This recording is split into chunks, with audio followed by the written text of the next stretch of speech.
A pair of angles formed on transversal line are called transversal angles. Inside angles are called interior angles.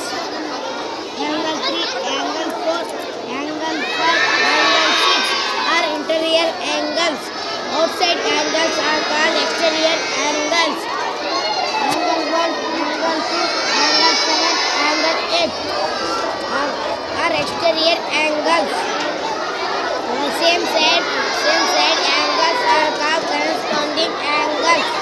Angle 1 and angle 5, angle 2 and angle 6, angle 3 and angle 7, angle 4 and angle 8 are corresponding angles. Opposite interior angles are called alternate interior angles.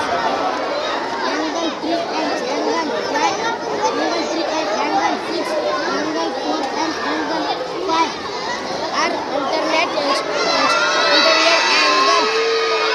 Opposite exterior angles are called alternate exterior angles. Angle 1 and angle 8, angle 2 and angle 7 are alternate exterior angles. Same side interior angles. Angle 3 and